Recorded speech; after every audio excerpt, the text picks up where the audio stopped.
世界の体制と帝国の現状とに鑑み非常の措置をもって 1945년 일본 제국주의의 패망과 함께 한국은 광복을 맞았다. 한반도는 새 나라를 세울 희망으로 가득 찼다.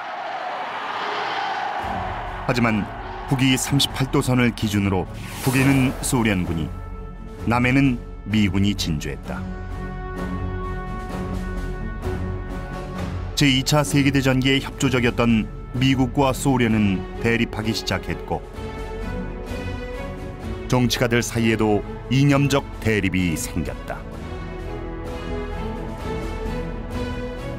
소련은 먼저 북한에서 토지개혁, 지주와 자산가의 숙청, 중요 산업 국유화 등을 추진했다. 연합국이 통일 국가를 수립할 방안으로 마련한 미소 공동위원회는 신탁 통치 문제 등을 둘러싼 좌우의 대립 끝에 결렬됐다. 북한에서는 공산당 주도 아래 북조선 임시인민위원회와 북조선 인민위원회 등을 거쳐 정부 수립이 추진됐고, 남한에서는 유엔 결의에 따른 총선을 통해 정부 수립이 추진되었다. 결국 1948년 8월과 9월 한반도에는 두 개의 체제가 들어섰다.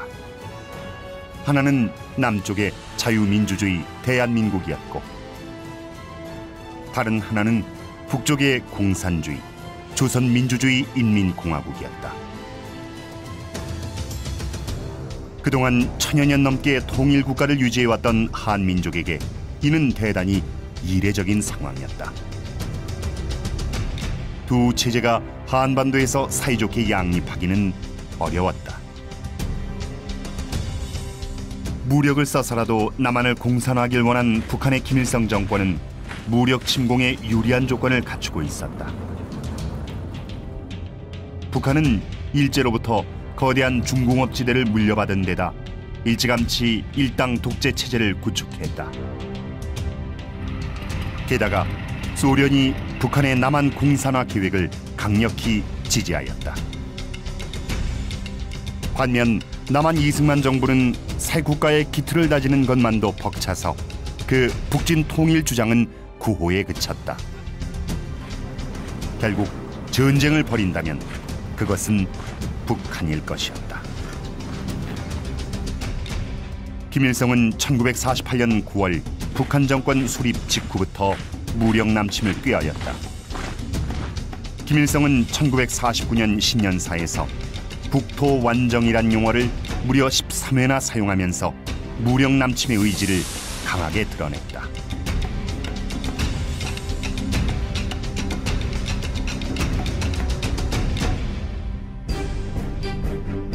김일성은 1949년 3월 소련을 방문하여 스탈린에게 무력 남침 계획을 타진했다. 그러나 스탈린은 아직 북한의 전력이 압도적이지 않다고 하여 남침 계획을 만류하고 더 철저한 준비를 독려하였다. 스탈린은 북한의 소총 15,000정, 각종 포 139문, T-34 전차 87대, 항공기 92대 등 무기를 지원하였다. 조선민주주의 인민공화국 정부 대표단은 우리에게 준 뜨거운 환영과 만족한 교섭 결과에 대하여 소련 정부와 스탈린 대원수에게 진심으로 감사를 드립니다. 위대한 소련 인민과 조선 인민과의 영구불멸한 신선 만세, 영웅적 소련 인민이 위대한 수령이시며 조선의 인민의 친근한 버신 스탈린 대원수 만세. 스탈린은 김일성에게 남침 전쟁 문제를 중국의 마오쩌둥과도 협의하라고 지시하였다. 이에 1949년 4월 말에 북한 대표가 중국을 방문하여 스탈린과의 협의 결과를 알리자 마오쩌둥 역시 잠시 전쟁을 유보할 것을 권하고 남침 준비차 중국인민해방군 내 조선인 2개 사단을 넘겨주었다. 소련은 원자탄을 보유하지 않은 상황입니다. 그래서 전쟁을 하게 되면은 미국의 원자탄이 두려웠기 때문에 그래서 그 49년 3월 달에는 절대로 안 된다. 너희가 전쟁 일으키면은 결국 미국과 소련 전쟁이 되는데 우리는 아직 미국이랑 전쟁을 할 상황이 아니다. 1949년 6월 미군이 남한에서 철수하자 김일성은 8월 다시 스탈린에게 남침을 허락받고자 했다. 하지만 스탈린은 여전히 전면전은 시기상조라 하여 허락하지 않았다. 그러자 김일성은 강원도 삼척 등 일부 지역만이라도 점령하고 싶다고 청했다. 스탈린은 북한의 무력 남침보다는 남한 내 빨치산의 무장 봉기에 의해 공산화를 꾀하라고 지시했고, 이에 따라 남노당은 9월에 남한 각 도시의 경찰서와 관공서, 군사령부에 대한 공격과 같은 전면 공세에 나섰다. 당시 개성, 옹진 등 38선 주변 지역에서는 빈번히 남북 간 전투가 벌어졌다. 우발적인 소규모 전투가 대규모 전면전으로 커질 수도 있었기 때문에 스탈린은 1949년 10월 김일성에게 38선 전투를 하지 말라고 지령을 내렸다. 이후 38선 전투는 소강 상태에 들어갔다. 1949년 하반기에 들어 공산 진영을 북돋우는 방향으로 정세가 변화했다. 1949년 8월 소련이 핵실험에 성공하였고, 10월에는 마오쩌둥이 국공내전에서 승리하여 중국을 공산화하였다. 중국 공산화 시 미국이 개입을 포기하자 김일성은 북한의 남침 시에도 미국이 개입하지 않을 것이라고 낙관하였다. 김일성이 1950년 1월 소련 대사를 통해 남침 공격을 위한 스탈린과의 회담을 청하자 스탈린은 여전히 남침을 위해서는 철저한 준비가 필요하며 자신은 이 문제로 다시 김일성과 만날 용의가 있다고 답신하였다.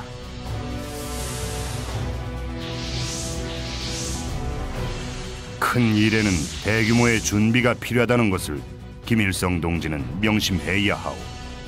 이 일에 관해 만약 김일성 동지가 나와 토론하길 원한다면 나는 항상 대화할 준비가 돼 있어.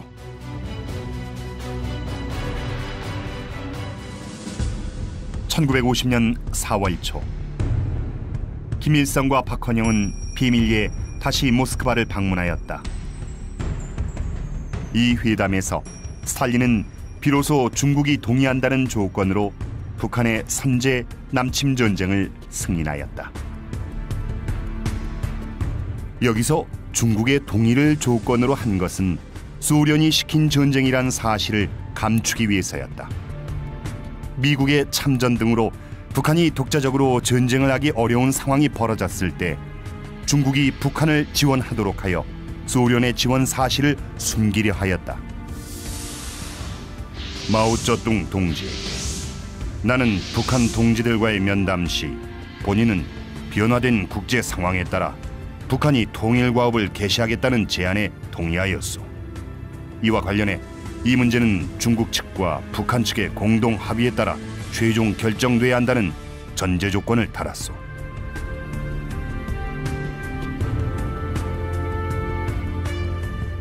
마오쩌둥은 북한의 남침을 지원하기보다는 먼저 대만을 공산화하고 싶었다.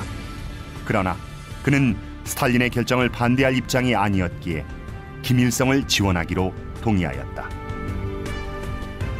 경제개혁이라든지 중국 내부의 문제를 해결하기 위해서는 반드시 소련의 지원이 경제 지원이라든지 군사 지원이라든지 그런 지원이 절실했기 때문에 어쩔 수 없이 동의할 수밖에 없는 그런 상황이었습니다. 이처럼 6.25 전쟁은 김일성과 스탈린, 마오쩌둥이 치밀하게 모의하고 계획한 전쟁이었다. 이후 소련의 군사 고문단을 중심으로 남침 공격의 작전 계획을 수립하였다. 북한의 남침 계획을 보게 되면은 3단계로 이루어져 있습니다. 첫 번째 단계에서는 서울 지역을 점령하고, 두 번째 단계에서는 대전까지 지역을 점령하고, 세 번째 단계에서는 부산 지역까지 완전히 점령하는 이러한 작전 계획이 소련 말로 작성이 되어 있습니다. 그래서 소련 군사 고문단은 남침 계획 작성뿐만 아니고 북한의 군대 편제 그리고 남침 작전을 구체적으로 지휘하는 데 깊이 관여했다고 봐야 되겠습니다. 1950년 6월 16일 스탈린은 남침 개시 일자를 6월 25일로 승인하였다. 남침 공격 계획을 세우면서 스탈린과 김일성, 마오쩌둥이 가장 고심한 것은 미군의 참전 가능성이었다. 그 대책으로 김일성과 스탈린은 미군이 한반도에 도착하기 전에 재빨리 전쟁을 종결하기로 하였다. 즉, 전면 공격으로 재빨리 서울을 점령하고 남하하여 미군의 한반도 상륙을 막아 2개월 내에 전쟁을 끝낸다는 것이었다. 대한민국은 북한의 기습 남침에 대비하지 못하였다. 국군 지휘부는 북한의 병력과 무기의 대규모 이동 정보를 중대하게 받아들이지 않았다. 게다가 국군은 6월 초 사단장 등 지휘부의 대규모 인사 이동을 하였다. 또한 6월 23일부로 경계 강화 조치를 해제시켜 전방부대 병력의 3분의 1가량이 외출이나 농번기 휴가를 나갔다. 결과적으로 북한의 남침에 유리한 상황이 조성되었다. 트루먼 회고록에 보면 이 당시 동서냉전의 전선이 통과되었던 엘루선 열도에서부터 스칸디나비안 반도까지 전 세계에 당시 주둔해 있었던 미국 측 현지 사령관이 바로 자기 점령 지역에서 공산군의 공격이 임박해 있다, 가능성이 높다라고 보고들을 해와서 한반도에서 그와 같은 공산군의 움직임에 대해서 특별히 주의를 기울이지 않았던 것 같습니다. 1950년 6월 25일 새벽 4시 북한군은 선제 타격 작전 계획에 따라 38도선 전 전선에 걸쳐 남침을 개시하였다. 북한군은 서쪽의 옹진반도로부터 동쪽으로 개성, 동두천, 포천, 춘천, 주문진에 이르는 38도선 전역에서 공격을 개시하였다. 강릉 남쪽 정동진과 임원진에는 육전대와 유격대를 상륙시켰다. 북한의 김일성은 6월 25일 오후 1시 35분 평양 방송을 통해 남한이 이날 아침 옹진반도에서 해주로 북한을 공격하였다고 주장하며 북한은 그에 반격한 것이라고 남침을 은폐하였다. 한국군은 압도적인 화력을 가진 북한군의 기습 공격을 저지할 수 없었다.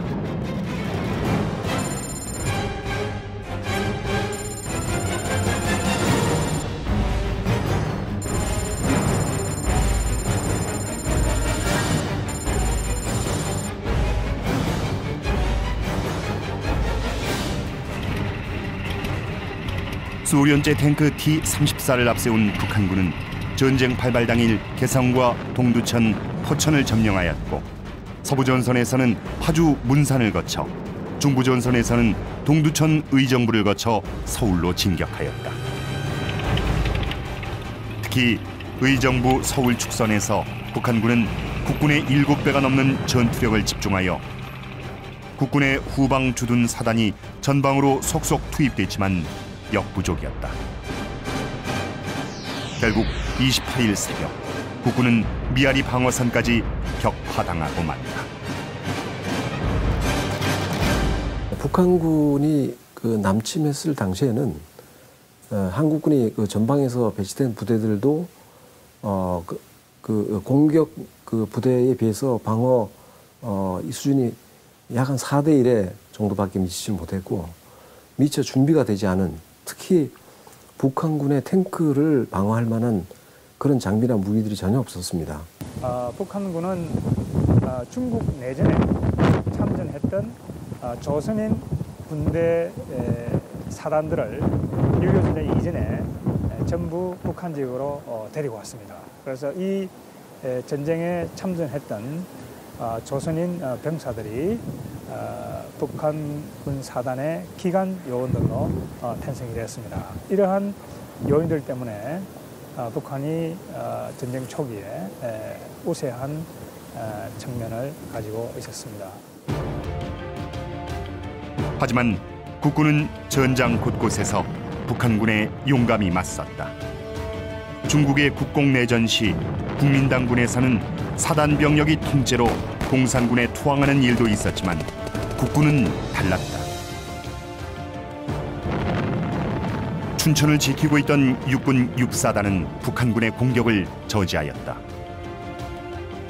6.25의 춘천 전투를 지휘관들의 사전 대비도 많이 했다는 걸 말씀드리고 싶어요. 이 사변 나기 좀 전에 춘천 청년단들, 학도호국단들 이런 사람들이 협조를 받아가지고서 이 진지 보수를 많이 다 해놨습니다. 시민들이 피난 가는데 피난도 안 가고 군인들한테 다 포탄을 날려준다든가 또는 여기 공장이 제사공장이라는 공장인데 그 직원들이 나와가지고 밥을 해서 이렇게 갖다 준다든가. 그래 참 춘천이라는 남다르게 이 협조가 잘 돼가지고 3일 동안 이런 그 전투가 유지됐습니다. 육군 6사단은 북한군 2사단에 맞서 남아하던 북한군의 발목을 3일이나 묶어버렸다. 당황한 북한군은 홍천에서 전투 중인 북한군 12사단의 일부를 춘천으로 급파했고 북한군 12사단 역시 그들이 맡은 임무를 수행할 수 없었다. 타 지역의 전투는 전부적으로 성공을 했는데 춘천만이 이렇게 3일 동안 8시간이면 점령할 거를 3일씩이나 끌어가지고 군단장 해임되고 그다음에 12사단이라고 하는 게 지금 이북에는 없습니다. 그 당시 12사단의 2개 연대가 몰살을 당했거든요. 여기서. 그 정도로 이 춘천 전투가 굉장히 북한으로 봐서는 치명적인 타격을 준 것이죠. 북한군에 의한 서울 함락이 임박하자 이승만 정부는 서울을 탈출하였다. 대한민국이 북한의 남침을 물리치려면 그 정부와 대통령이 살아있어야 했다. 하지만 문제는 정부가 시민에게 제대로 알리지도 않고 서울을 탈출했다는 것이다. 이승만 대통령은 27일 새벽 3시에 서울을 탈출했다. 국회의원들과 내각도 서울을 탈출했으나 이를 국민에게 제대로 알리지 않았다. 게다가 국군은 공산군의 남하를 지연시키기 위해 6월 28일 새벽 2시에 한강대교를 폭파했다. 당시 서울 시민 대부분이 정부의 서울 사수 방송을 믿고 피난을 가지 않은 상태였다. 그날 낮에 북한군이 서울에 입성하였고 90만 명에 달하는 서울 시민 대부분이 꼼짝없이 적 치하에 갇혔다. 이들은 9.28 수복대까지 석 달 동안 끔찍한 공산 통치를 감내해야 했다. 정부는 임시로 대전으로 옮겼다가 전황이 불리해지자 대구를 거쳐 부산으로 옮겼다.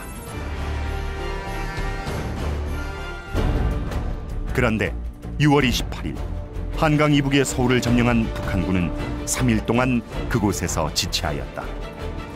그 덕분에 한국군은 전열을 정비할 귀중한 시간을 얻었다.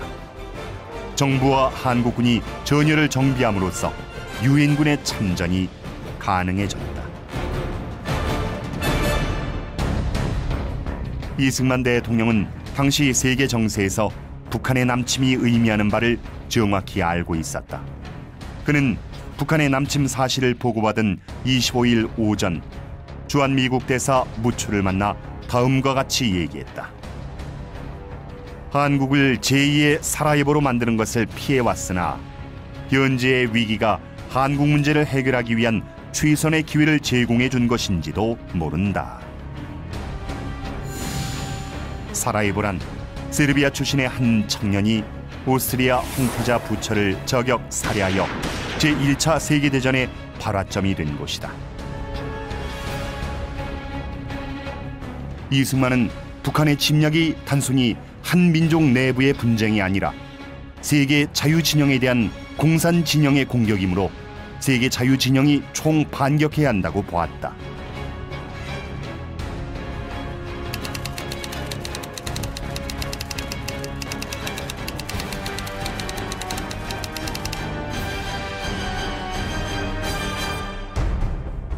미국 현지 시각 1950년 6월 24일 휴가지에서 북한의 남침 사실을 보고받은 트루먼 대통령은 경로하였다.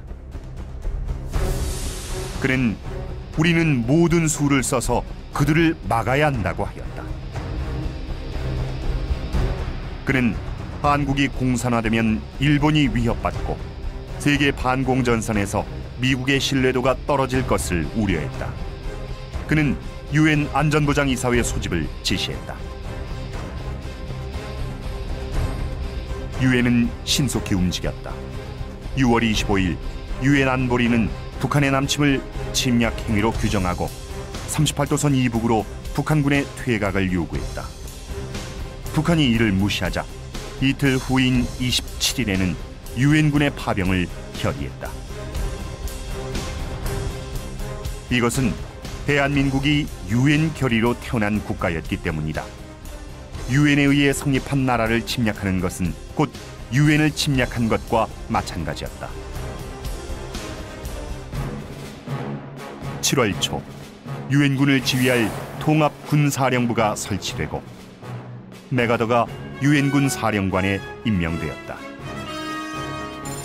대한민국을 도우려고 파병 16개국, 의료 지원 5개국 등 총 21개국이 6.25 전쟁에 참전했고 38개국이 물자 지원을 하는 등 총 59개국이 지원에 나섰다.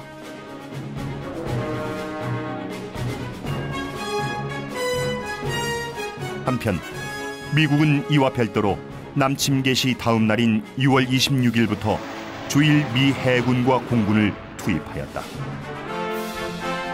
6월 29일엔 메가더 장군이 한강 남한 영등포에 와서 전선을 시찰하고 북한군의 남진을 저지할 방안을 모색하였다. 수천 마일 떨어진 작은 나라 한국에서 지금 벌어지는 사태는 모든 미국인에게 중요합니다. 공산주의 세력이 한국을 침략했다는 사실은 세계 다른 지역에서도 비슷한 공격 행동이 있을 것이라는 경고입니다. 트루먼 대통령이 명시적으로 얘기하는데 이 전쟁은 스탈린이 일으킨 전쟁이다. 스탈린이 이제 자본주의 공산주의 대결에서 한번 요 변방 지역을 한번 찔러보는 거다. 그러니까 한 번 더 전쟁을 한번 일으켜보고 서방 진영이 어떠한 대응을 하느냐. 그러니까 서방의 의지와 능력을 한번 테스트해보기 위해서 일으킨 전쟁이다. 트루먼은 그렇게 생각했습니다. 그래서 여기서 만약에 우리가 약한 모습을 보이면은 스탈린이 어디 다른 지역에서 또 전쟁을 일으킬지 모르기 때문에 우리가 여기서 확실한 대응을 해줘야 된다. 그래서 즉각적으로 유엔에다가 결의안을 제출하고 그리고 유엔의 그 서방 진영 국가들을 모아서 즉각적으로 참전을 하게 되는 거죠. 한국군은 북한의 남침 시 일시 후퇴하여 북한군을 남한 깊숙이 끌어들였다가 반격한다는 계획을 갖고 있었다. 한강이 1차 방어선, 금강이 2차 방어선, 낙동강이 3차 방어선이었다. 북한군에 밀려 후퇴한 국군과 유엔군은 8월 초에는 마침내 낙동강을 최후의 방어선으로 하기에 이르렀다. 대구로부터 남으로 마산까지 서남부 방어는 유엔군이, 대구로부터 동으로 포항까지는 국군이 방어를 맡았다. 국군과 유엔군은 8월 초에서 9월 중순까지 낙동강 전선에서 북한군과 혈전을 계속하였다. 제공권을 완전히 장악한 미군은 북한군에 맹폭을 퍼부었으며 지상에서는 국군과 유엔군이 북한군을 저지하였다. 특히 대구로 통하는 전술적 요지인 대구 북방 22km 지점의 칠곡군 파부동에서는 55일간이나 치열한 전투가 벌어졌다. 고지를 10여 차례나 뺏고 빼앗기며 북한군 2만 4천여 명, 국군과 유엔군 만여 명의 사상자가 나온 전투에서 국군 1사단은 북한군의 공격을 저지하여 대구를 고수하는 데 크게 기여했다. 전선의 상황이 너무 급해 학도병 등으로 신병을 받아도 이들을 제대로 훈련시킬 여유가 없었다.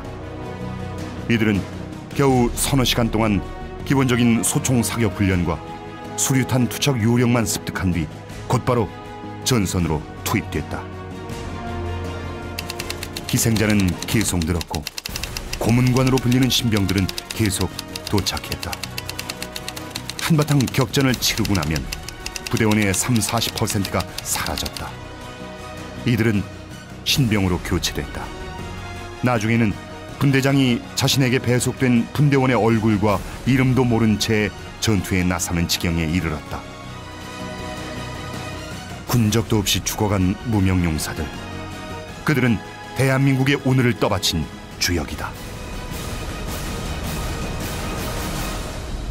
메가더가 이끄는 유엔군은 1950년 9월 15일 인천 상륙작전을 감행한다.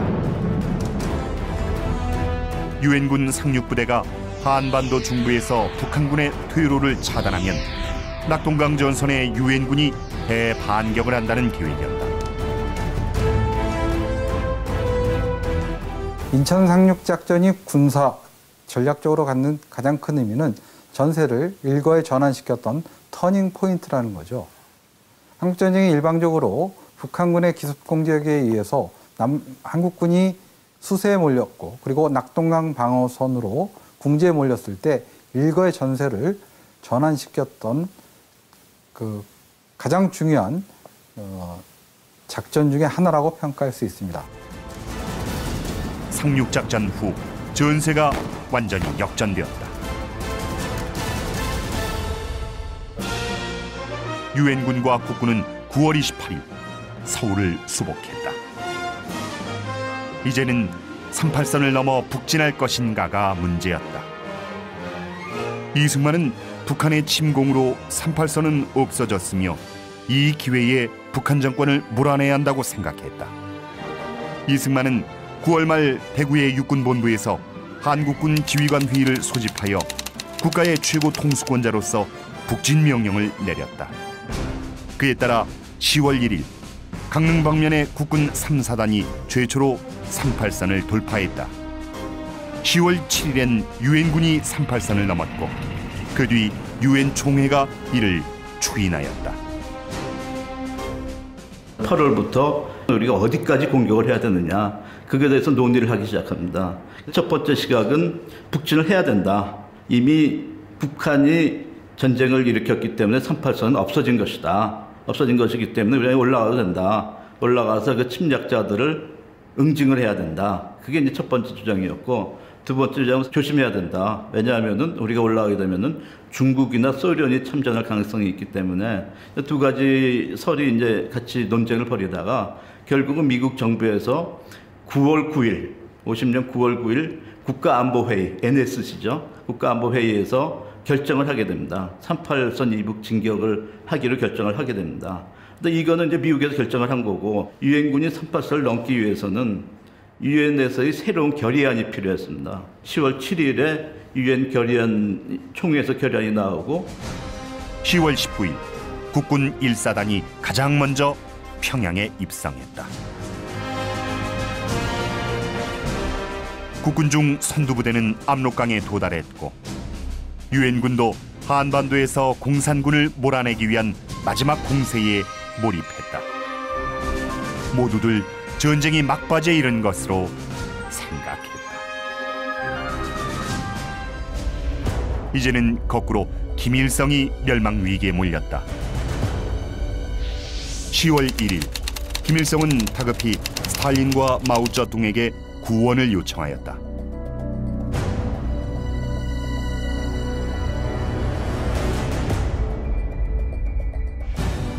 또 김일성은 10월 12일 비밀리에 평양을 탈출하여 14일 평안남도 덕천으로 옮겼다가 19일에는 평안북도 대유동으로 옮겼으며 그 후에도 미군의 폭격을 피해 압록강변의 오지로 옮겨 다녔다. 소련과 중공은 참전을 결정하였다. 마오쩌둥은 입술이 없으면 이가 시린 것처럼 북한이 망하면 중국이 위태로워진다고 하며 당초의 약속대로 군대를 보냈다.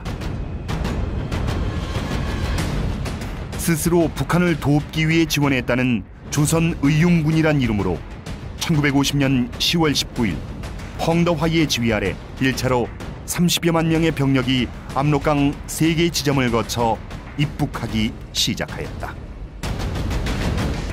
이때부터 적의 주력은 북한군이 아니라 중공군이었다.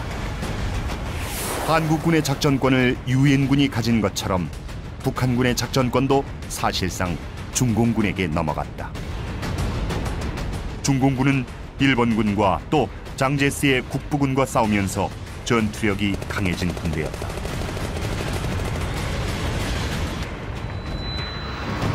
소련군도 1950년 11월부터 참전하였다. 소련군은 공군을 참전케 했다. 스탈린은 미국과의 확전 가능성을 우려하여 소련군 비행기를 중공 항공기인 것처럼 꾸몄고 조종사는 중공군 복장에 중국어를 쓰도록 교육받았다. 중공군은 유엔군과 한국군이 북한 깊숙이 들어오기를 기다렸다가 11월 1일 평안북도 운산 일대에서 일제히 공격을 개시했다. 미처 대비하지 못한 유엔군은 큰 피해를 입었다. 평양을 거쳐 초산까지 진격한 국군이 중공군의 포위 공격을 받았고 운산 북방 구봉산에서도 중공군의 포위되었다. 그리고 압록강을 향해 진격하던 유엔군 역시 중공군의 압박에 악전고투해야 했다.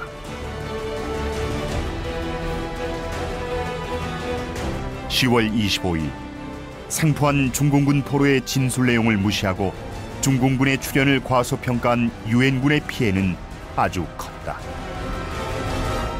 중공군의 참전 가능성에 관해서는 많은 사람들이, 많은 전문가들이 주의를 경고를 하고 또 실제로 그 징후에 관한 얘기도 보고를 했습니다만 메가더 사령부, 특히 메가더 원수가 중공군 참전에 관한 가능성을 애써서 부인했습니다.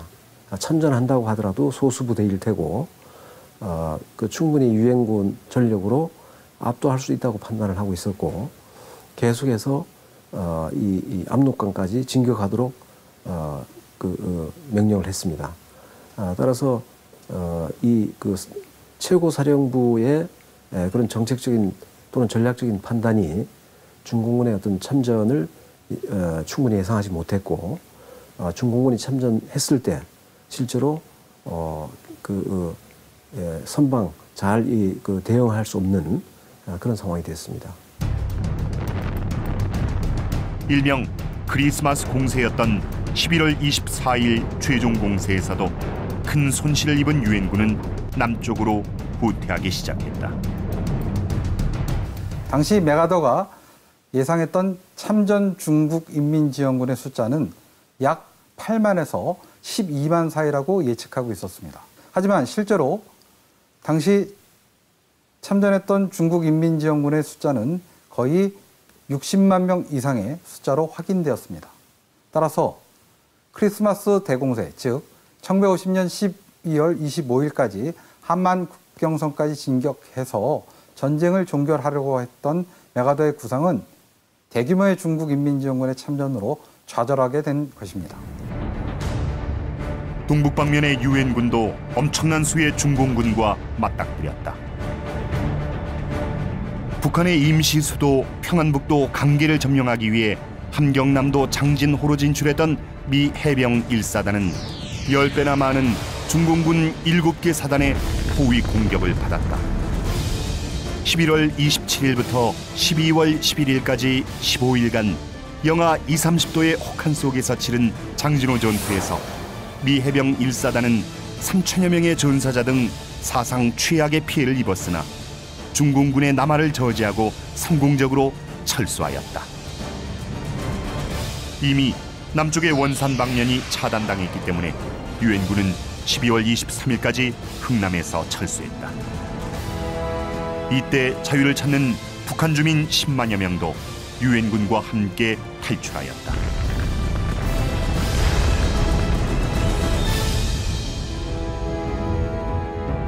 결국 1951년 일사후퇴로 서울을 중공군에 내주었다. 중공군은 경기도 평택까지 밀고 내려왔으나 다시 유엔군이 반격하였다. 유엔군은 1951년 3월 15일 중공군에게서 서울을 되찾았고 여세를 몰아 3월 말엔 38선을 회복하였다. 1951년 4, 5월 중공군의 춘계 공세 이후 양측 모두 무력으로 상대를 굴복시킬 수 없다는 것이 분명해졌다. 전선은 교착되었으며 휴전이 모색되었다. 미국과 소련은 막후 접촉에서 휴전에 동의하였다.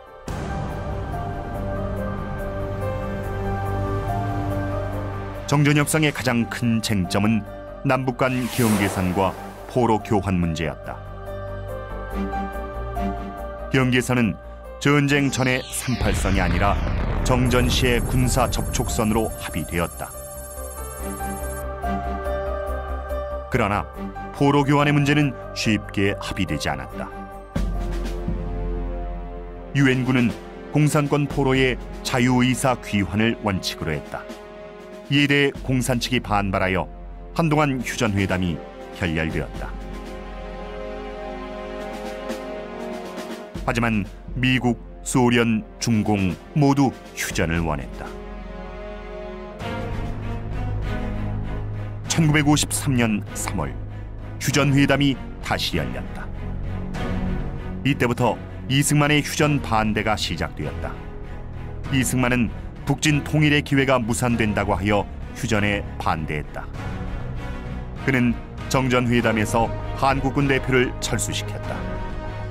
정전 시에는 국군의 작전권을 회수해서 단독으로 국군을 북진시키겠다고 위협했다. 휴전에 반대하는 시위대가 미 대사관에 난입하는 일도 있었다. 하지만 이승만의 진짜 속내는 안전보장 없는 휴전을 반대하는 것이었다. 휴전 후 미군이 철수하면 한국은 또다시 소련, 중공의 후원을 받는 북한의 침략 위험 아래 놓이게 될 것이기 때문이었다. 휴전회담이 개막된 직후부터 한국 정부, 한국 국민들은 휴전회담에 반대를 했습니다. 그것은 단순한 그냥 휴전회담에 반대한 것이 아니고 북한군의 재침을 막을 수 있는 그런 안전보장 조치가 없는 한 휴전회담은 있을 수가 없다라고 하는 그런 이유입니다. 거기에 더해서 결국 휴전회담을 결정하면서 한국 정부와 제대로 상의하지 않고 유엔군의 일방적인 공산군 측과의 합의에 따라서 시작한 것이기 때문에 휴전회담 자체에 대해서 상당히 반감을 가지고 있었습니다. 미국은 골치 아픈 이승만을 제거하고 새로운 정부를 수립하는 계획까지 검토했다. 하지만 이승만의 반발을 무마하기 위해 한국의 안보를 보장하는 쪽으로 방향을 틀었다. 그러나 더 확실한 약속을 원한 이승만은 1953년 6월 18일 초강수를 구사했다. 2만 7천여 명의 반공 포로를 전격 석방한 것이다. 경악한 미국이 미군 철수로 위협하자 이승만은 이번엔 유화책을 썼다. 정전 결정에 따를 터이니 그에 앞서 한미 상호 방위 조약을 체결해달라고 했다. 이승만의 끈질긴 투쟁은 미국으로 하여금 한국의 전략적 가치를 재평가하게 만들었다. 미국은 정전 후 한국의 안전을 보장하기로 약속하였다. 53년 6월 달에 방공 프로를 2차례에 걸쳐서 석방했던 것도 이런 미국의 소극적인 그 자세에 대해서 압력을 넣고 방위조약 체결에 대한 입장을 관철시키기 위해서 그랬던 것이죠. 실제 그것이 주요했습니다. 53년 7월 초에 이제 아이젠하워 대통령이 로버트슨이라는 특사를 보내가지고 이승만 대통령을 달래면서 한미 상호 방위조약을 체결해 주기로 하고 그 전제 하에서 휴전 협상을 받아들이고 그리고 앞으로 있을 54년 5월 달의 제네바 정치회담 거기에 대해서도 협조를 하는 것으로 그렇게 이승만 로버트슨 조인트 커뮤니케를 발표하거든요. 우여곡절 끝에 1953년 7월 27일 오전 10시 판문점에서 정전협정이 체결되었다. 3년 1개월 2일 1129일 동안 계속됐던 6.25 전쟁은 휴전 상태로 들어가게 되었다. 6.25 전쟁으로 대한민국은 엄청난 물적, 인적 피해를 입었다.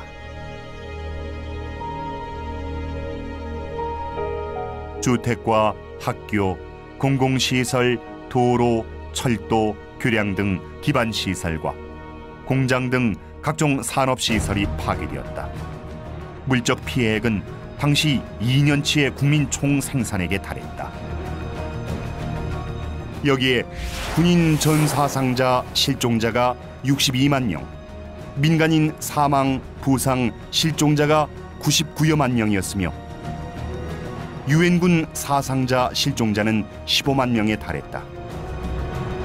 수십만의 전쟁 고아와 미망인이 발생했으며 가족이 헤어진 이산가족이 1000만 명에 달하였다.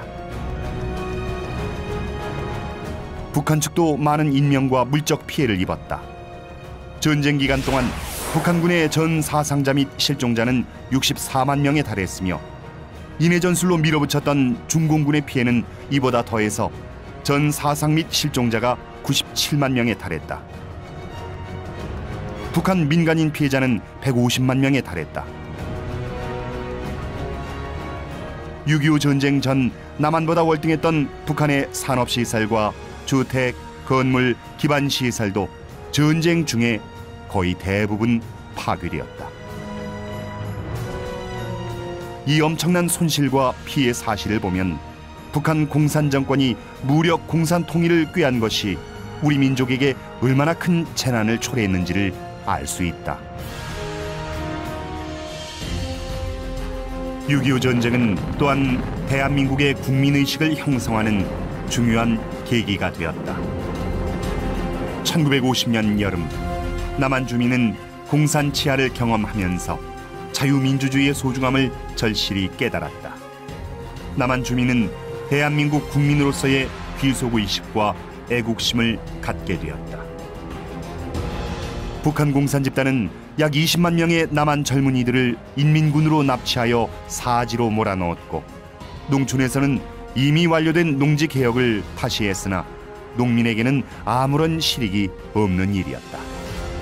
그리고 토지를 농민에게 나눠준 대가로 현물세를 징수했는데 경작지 한 평당 작물의 포기수, 포기당 이삭수, 이삭당 나달수를 계산하여 이것들을 일일이 곱한 후 내야 할 평당 세금을 산정했다. 뿐만 아니라 매일 집회를 열어 국민들을 동원하고 소위 반동분자를 뽑아 즉결 인민재판으로 학살하였다. 이처럼 북한의 점령 통치는 매우 가혹한 것이어서 짧은 기간이나마 민주주의 체제를 경험했던 남한 주민들의 증오와 원성을 낳았고 주민들로부터 외면당했다. 한편 6.25 전쟁 휴전 후 한미 상호 방위 조약이 체결되어 한국의 안보 태세가 굳건해졌다. 한미 상호 방위 조약은 1953년 10월 1일 미국 워싱턴에서 체결됐고 1954년 11월 17일에 정식 발효되었다. 1953년 한미 상호 방위 조약이 체결됨으로써 대한민국은 비로소 외부적으로 안보를 튼튼히 할 수 있는 그런 기반을 가질 수 있게 되었습니다. 한미 상호 방위 조약으로 미군 2개 사단이 주둔하게 되었다. 특히 이 미군은 최전방 휴전선에 배치되어 북한의 남침 공격 시 자동적으로 전투에 돌입하게 되었다. 아울러 국군도 대폭 증강되었다. 전쟁 전 한국군은 10만 명 정도였으나 전쟁 후에는 70만 명으로까지 늘었다. 전쟁 전 8개 사단이 휴전 당시 3개 군단 18개 사단으로 늘어난 국군은 이듬해 1954년 5월까지 5개 군단 20개 사단으로 정편되었다. 해마다 1000명, 총 10,000명가량의 군 간부들이 미국에서 연수하면서 선진 군 전술과 행정관리법을 배웠다. 이로써 국군의 국방력이 크게 증강되었다. 대한민국은 유엔의 도움을 받아 북한의 침략을 물리칠 수 있었다.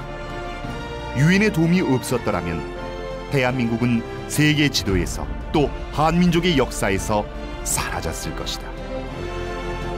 하지만 그것만은 아니었다. 한 나라 국민이 자신을 지키려는 의지와 헌신이 없는데 외국군이 홀로 그 나라를 지킬 수는 없는 법이다.